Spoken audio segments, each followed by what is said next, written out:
14 वर्ष के वनवास के दौरान श्री राम कहाँ कहाँ रहे। जय सिया राम।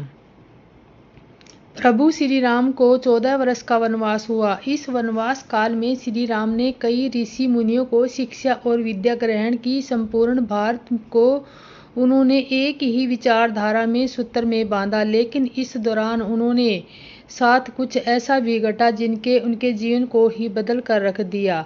जाने माने इतिहासकार और पुरातत्व शास्त्री अनुशास्त्री डॉक्टर राम अवतार जी ने श्री राम और सीता के जीवन की घटनाओं से जुड़े ऐसे 200 से भी अधिक स्थानों का पता लगाया है जहां आज भी तत्स्वी स्मारक स्थल विद्वान है, जहां श्री राम और सीता रुके थे और यहाँ रहे थे। वहां के स्मारकों में भित्ति चित्रों में गुफाओं आदि स्थानों के समय काल की जांच पड़ताल वैज्ञानिक तरीकों से की जाई है। आइए जानते हैं कुछ प्रमुख स्थानों के बारे में। सर्वेश्वरपुर। राम को जब वनवास मिला तो वाल्मीकि रामायण ने शोधकर्ताओं के अनुसार वे अलग से पहले तमस्या नदी पहुंचे और जो अयोध्या से 20 किलोमीटर दूर है। इसके बाद उन्होंने गोमती नदी पार की और प्रयागराज इलाहाबाद से 20-22 किलोमीटर दूर से वे श्रृंगेरी पहुंचे, जो निषाद राजगृह का राज्य था। यहीं पर गंगा के तट पर उन्होंने केवट से गंगा पार करने को कहा था। सिंगरौर इलाहाबाद से लगभग 35-2 किलोमीटर उत्तर दक्षिणी की ओर स्थित थी। सिंगरौर नामक स्थान की प्राचीन समय से संगमेरपुर नाम से परिजात था। रामायण में इन नगर का उल्लेख आता है। यह नगर गंगा घाटी के तट पर स्थित था। महाभारत के में इस तीर्थस्थल कहा जाता है। कुरई इलाहाबाद जिले में से कुरई नामक एक स्थान है जो सिंगरौर के निकट गंगा नदी के तट पर स्थित है। गंगा के उस पार सिंगनौर तो इस पार कुरई। सिंगनौर से पार करते के पश्चात श्री राम इस स्थान पर उतरे थे। इस ग्राम में एक छोटा सा मंदिर है जो स्थानीय लोक श्रुति के अनुसार उसी स्थान पर है जहां गंगा को पार करने के पश्चात राम और लक्ष्मण सीता ने कुछ देर तक विश्राम किया था। चित्रकूट के घाट पर कुरई से आगे चलकर श्री राम ने अपने भाई लक्ष्मण और पत्नी सहित प्रयाग पहुंचे। प्रयाग में वर्तमान में इलाहाबाद कहा जाता है। यहाँ गंगा जमुना का संगम स्थल है। हिंदुओं का यह सबसे बड़ा तीर्थ स्थान है। प्रभु श्री राम ने संगम के समीप यमुना नदी को पार किया और फिर पहुंच गए थे चित्रकूट। यहाँ स्थित स्मारकों में शामिल वाल्मीकि आश्रम, मंडल आश्रम, भरत कृपा इत्यादि। चित्रकूट में श्री राम ने दुर्लभ प्रणाम। चित्रकूट वह स्थान है जहाँ राम को मनाने के लिए भरत अपनी सेना के साथ पहुँचते हैं। तब तक दशरथ का देहांत हो जाता है। भारत यहाँ से राम की चरण पादुका लेकर जाकर उनकी चरण पादुका रखकर राज्य करते हैं।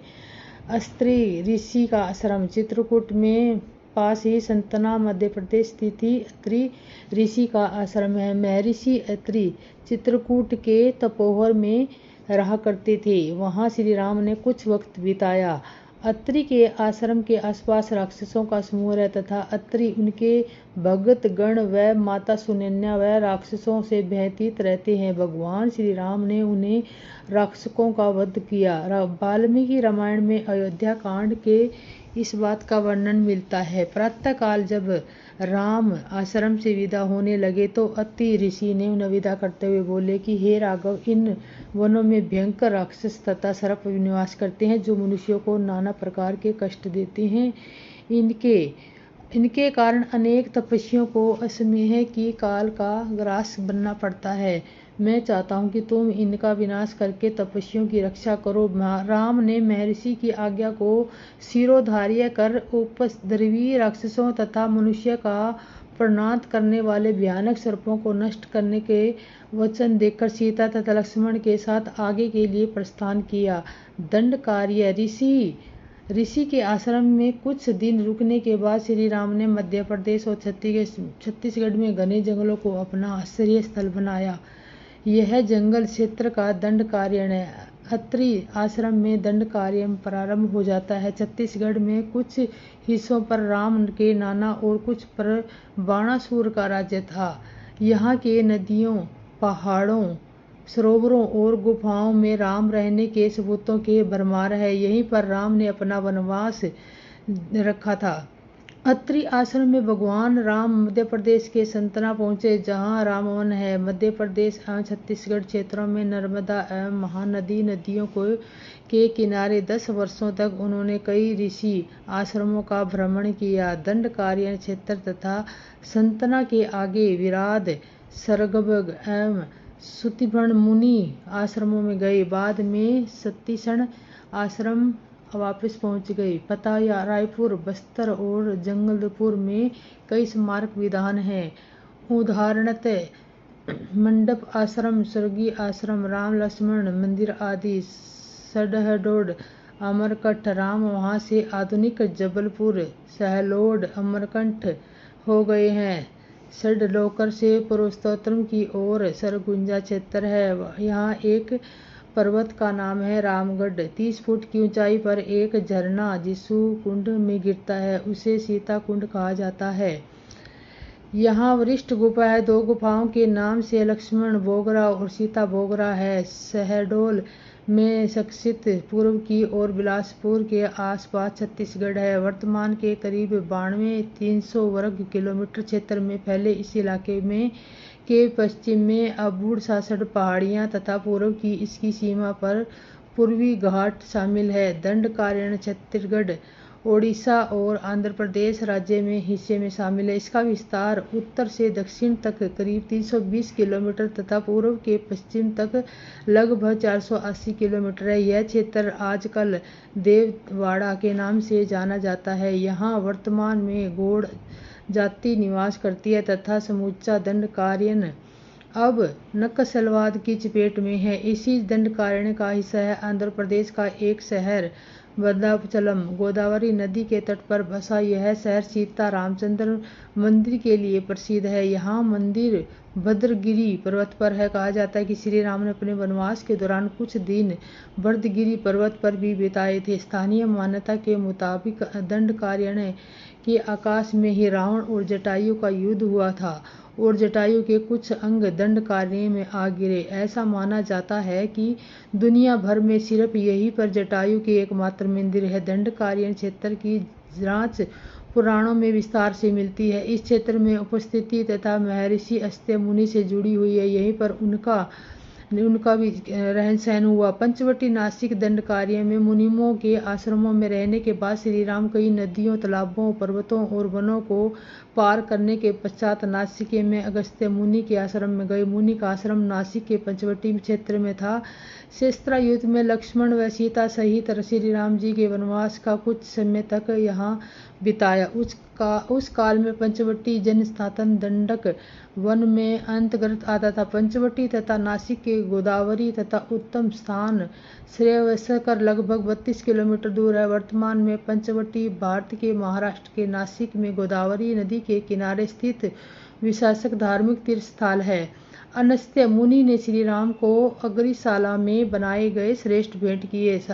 नासिक में श्री राम पंचवटी में रहे और गोदावरी के तट पर स्नान ध्यान किया। नासिक में गोदावरी के तट पर प्राचीन वृक्षों के स्थान पंचवटी कहा जाता है। यह पंचवटी पीपल, बरगद, आंवला, बेल तथा शोक वट, यहीं पर सीता माता की गुफा के पास प्राचीन वृक्ष के पंचवट के नाम से भी जाना जाता है। माना जाता है कि इन वृक्षों में राम, सीता और लक्ष्मण ने अपने हाथों से लगाया था। यहीं पर लक्ष्मण ने शूर्पणखा की नाक काटी थी। राम लक्ष्मण ने खैर व दूषण के साथ युद्ध किया था। यहाँ पर मारीच वध स्थल का स्मारक भी अस्तित्व में है।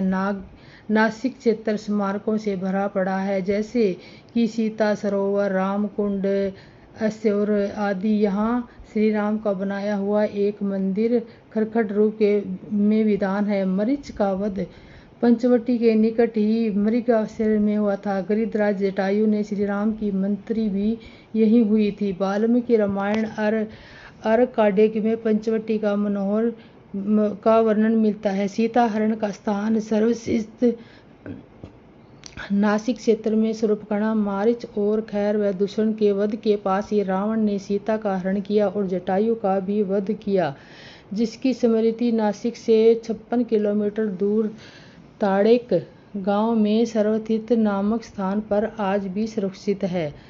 जटायु की मृत्यु सर्वतीर्थ नाम के स्थान पर हुई, जो नासिक जिले के इगतपुरी तहसील के तांडवे गांव में मौजूद है। इस गांव में सर्वतीर्थ इसलिए कहा जाता है क्योंकि यहाँ पर परमाणुषु जटायु ने सीता माता के बारे में बताया था। राम जी ने यहाँ जटायु का अंतिम संस्कार करके पिता और जटायु का श्राद्ध तर्पण किया। इसी तीर्थ पर लक्ष्मण रेखा थी।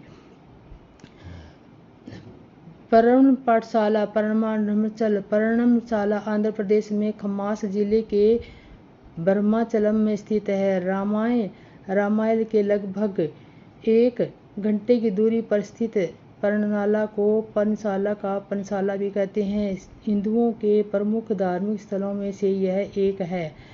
पर्णशाला गोदावरी नदी के तट पर स्थित है। मान्यता है कि यही वह स्थान है जहां श्री सीता जी का हरण हुआ था। हालांकि कुछ मानते हैं कि इस स्थान पर रावण ने अपना विमान उतारा था। इसी स्थल पर से ही रावण ने सीता को पुष्प विमान में बिठाया और यानी सीता जी ने धरती यहाँ छोड़ दी थी। इसी के वास्तविक हरण का स्थल यह माना जाता है कि यहाँ पर सीता माता का प्राचीन मंदिर है। सीता की खोज तंगभद्रा तथा कावेरी नदियों के क्षेत्र वह स्थान सीता माता की खोज का प्रथम स्थान था। उसके बाद श्री राम लक्ष्मण तंगभद्रा तथा कावेरी नदियों के क्षेत्र में पहुंच गए। तंगभद्रा एक कावेरी नदी क्षेत्रों के अनेक स्थलों पर भी वे सीता की खोज में गए। सबरी का आश्रम, पंपा सरोवर, तंगभद्रा और कावेरी नदी को पार करते हुए राम लक्ष्मण चले सीता की खोज में। जटायु और कमंद के मिलने के पश्चात सृष्य पर्वत पर पहुंचे। रास्ते में वे पंपा नदी के पास सबरी आश्रम में भी गए, जो आजकल केरल में स्थित है। पंपा नदी भारत के केरल राज्य की तीसरी सबसे बड़ी नदी है, जिसे पंपा नाम से भी जाना जाता है। पंपा तुंगभद्रा नदी का पुराना नाम है। श्रावणकोर रजवाड़े की सबसे लंबी नदी है। इसी नदी के किनारे पर हम्पी बसा हुआ है। यह स्थान बेर के वृक्षों के लिए आज भी प्रसिद्ध है। पौराणिक ग्रंथ रामायण में हम्पी नाम का उल्लेखन वानर राज्य की किष्किंधा की राजधानी के तौर पर किया गया है। हनुमान से भेंट, पर्वल्य पर्वत और चंदन वनों को पार करते हुए वे ऋष्ययुग पर्वत की ओर बढ़े। यहाँ उन्होंने हनुमान और सुग्रीव से भेंट की, सीता के आभूषणों को देखा और श्री राम ने बाली का वध किया। ऋष्यमुख पर्वत वाल्मीकि रामायण में वर्णित वानरों की राजधानी किष्किंधा के निकट स्थित है। इसी पर्वत पर श्री राम की हनुमान से भेंट हुई थी। बाद में हनुमान ने राम और सुग्रीव से भेंट करवाई, जो एक अटूट मित्रता बन गई। अब महाबली भाई अपने भाई सुग्रीव को मारकर किष्किंधा से भागा और वह ऋष्य पर्वत पर ही आकर छिपकर रहने लगा था। और इस तरह वो सीता को ढूंढते रहे, ढूंढते और आगे बढ़े। त्रिभगा नदी में पौराणिक चक्रद्वीप माना गया है। पास ही पहाड़ी के नीचे श्री राम मंदिर है। पास की पहाड़ी को मंगत पर्वत माना जाता है। इसी पर्वत पर मंगत ऋषि का आश्रम था। 13 कोड़ी करही हनुमान और सुग्रीव से मिलने के बाद श्री राम ने अपनी सेना का गठन किया और लंका की ओर चल पड़े। मल्य पर्वतीय चंदन वन, अनेक नदियां, झरनों तथा वन वाटिकाओं को पार करके राम और उसकी सेना ने समुद्र की ओर प्रस्थान किया। श्री राम ने पहले अपनी सेना को कोड़ी करही में एकत्रित किया। तमिलनाडु की एक लंबी तटरेखा है जो लगभग 1000 किलोमीटर तक विस्तृत है। कोर्ड करही समुद्र तट बोल्कनी के दक्षिणी में स्थित है, जो पूर्व में बंगाल की खाड़ी और दक्षिण में पालक स्ट्रेट से घिरा हुआ है। लेकिन राम की सेना ने उस स्थान के सर्वेक्षण के बाद जाना कि यहाँ पे समुद्र को पार नहीं किया जा सकता और यह स्थान पुल बनाने के लिए उचित भी नहीं है। श्री राम ने सेना से रामेश्वरम की ओर कूच किया। रामेश्वरम समुद्र तट एक सत तट पर है। यहाँ पर छिदता पानी तैरने में वैदिक के लिए आदर्श है। रामेश्वर प्रसिद्ध हिंदू धर्म तीर्थ केंद्र है। धनुष कोड़ी वाल्मीकि अनुसार 3 3 दिन की खोजबीन के बाद श्री राम ने रामेश्वर के आगे समुद्र में वह स्थान ढूंढ निकाला जहां से आसानी से श्रीलंका पहुंचा जा सकता। उन्होंने नल और नील की मदद से उक्त स्थान में लंका तक का पुनर्निर्माण करने का फैसला लिया। छेदुकराई तथा रामेश्वर के इर्द गिर्द इस घटना से संबंधित अनेक स्मृति चिन्ह अभी भी मौजूद है। नाविक रामेश्वर में धनुषकोडी नामक स्थान से यात्रियों को राम सेतु के अवशेषों को दिखाने ले जाते हैं। धनुषकोडी भारत के तमिलनाडु राज्य के पूर्व तट पर रामेश्वरम द्वीप के दक्षिणी किनारे पर स्थित एक गांव है। धनुषकोडी पवन के दक्षिणी पूर्व में स्थित है। धनुषकोडी लंका, इसका नाम धनुषकोडी इसलिए है कि यहाँ के लंका का तक्का वानर सेना के माध्यम से नल और नील के पुल राम सेतु बनाया गया था। इसका आकार मारक धनुष के समान ही है। इससे पूरे इलाके को भरमार समुद्री क्षेत्र में अंतर्गत माना जाता है। धनुषकोडी की भारत और श्रीलंका के बीच एकमात्र स्थलीय सीमा है जहाँ समुद्र नदी की गहराई जितना है जिससे कहीं कहीं भूमि नजर आती है। दरअसल यहाँ एक पुल बड़ा डूबा पड़ा है। 1860 में इसकी स्पष्ट पहचान हुई और इसके हटाने के प्रयास किए गए।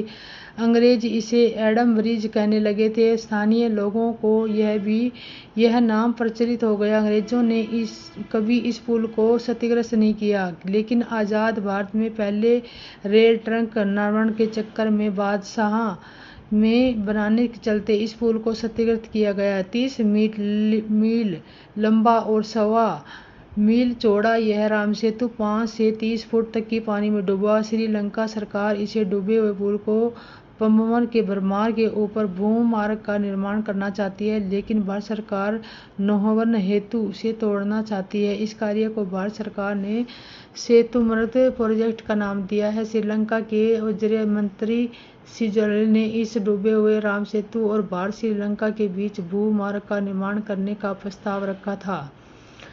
नुआरा एलिया पर्वत खकला वाल्मीकि रामायण के अनुसार श्रीलंका के मध्य के रावण का महल था। नुआरा एलिया पहाड़ियों के लगभग 90 किलोमीटर दूर बादरवेला की तरह मध्य लंका की ऊंची पहाड़ियों के बीचों बीच सुरंगों तथा गुफाओं में भंवर जाल में मिलते हैं। यहाँ ऐसे कई पुराणस्थित अवशेष मिलते हैं जिनकी कार्बन डेटिंग में इसका काल निकाला गया है। श्रीलंका में नुआरा एलिया पहाड़ियों के आसपास स्थित रावण गुफाएं, अशोक वाटिका खंडर हो चुके हैं। विभीषण के महल आदि की पुरातत्व जांच में इनके रामायण काल के होने की पुष्टि होती है। आजकल भी इन स्थानों की भौगोलिक विशेषताएं जीव वनस्पतिक स्मारक आदि वकुल है, जैसे कि रामायण में वर्णित किए गए हैं।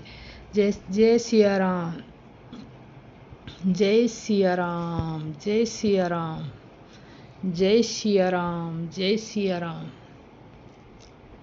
जय सिया राम। आगे की वीडियो देखने के लिए आपको नोटिफिकेशन मिलती रहेगी। आप हमारे चैनल पर बने रहना, लाइक करना, सब्सक्राइब करना।